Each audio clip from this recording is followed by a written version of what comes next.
Hello, I'm Demi Utley, and I'm back here for part 2 of our Winning Government RFPs series. So today I'm going to talk to you about the different types of agencies that might be releasing RFPs. Let's go ahead and get started. Up first, we have the US federal government. I do just want to note that for this entire video series, this is focused primarily on the US. We will not be covering any international requirements or anything like that. So just keep that in mind as you're watching. So for the federal government space, so responding to projects in this space can be highly competitive and sometimes very time consuming. So before you decide to pursue a federal contract, it's important that you go through and you familiarize yourself with what's called the Federal Acquisition Regulation, FAR standards, as you will have to meet them once you actually hold the contract. So if you haven't yet, just go familiarize yourself with those.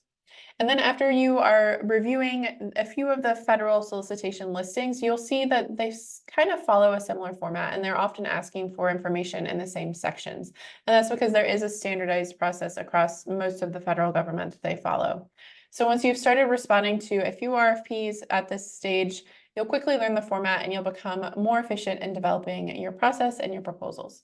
Next up is state and local government agencies. And unlike federal, the state and local RFPs do not have a standardized format. So each agency has its own standards. They're probably going to look very different depending on, if you're responding to an RFP for, say, like New York City versus Nashville, they're going to look very different. Don't let that discourage you though. Unlike federal RFPs, you don't have to know, this like standard format to respond to each of these RFPs. Everything that you need to know is included within the document itself. Most organizations are good about describing exactly what it is that you will need to include and any specific formatting requirements, any forms, how they'll evaluate, all of that. So all you need to do is read through the RFP. And then if you have any questions, you can always ask during the Q&A period or ask the procurement officer just to make sure you're not missing anything. So in addition to federal, state, and local governments, there are other agencies that are public or semi-public that hold similar processes for procurement that might appeal to you if you're moving into this space. For example, public universities, K-12 school districts, and some healthcare research institutions all release public RFPs because they use public funds, which is taxpayer dollars, to actually purchase their services or products. So that means that they are releasing these public RFPs in a similar way to the government space. They tend to be more similar to, I would say, state and local procurements, unless they are, of course, a federal organization, in which case it's going to follow those federal processes. Another type of agency that's available to you is what is called a cooperative purchasing organization.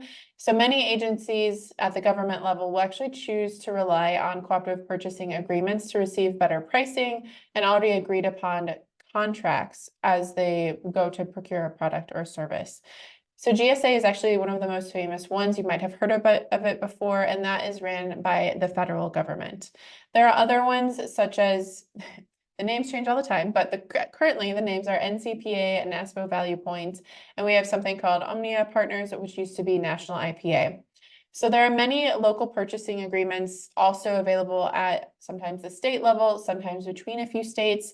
So you just have to speak with buyers and see what they are using. And then if they're using a particular contract, you can go and you can try to be a part of that agreement as well.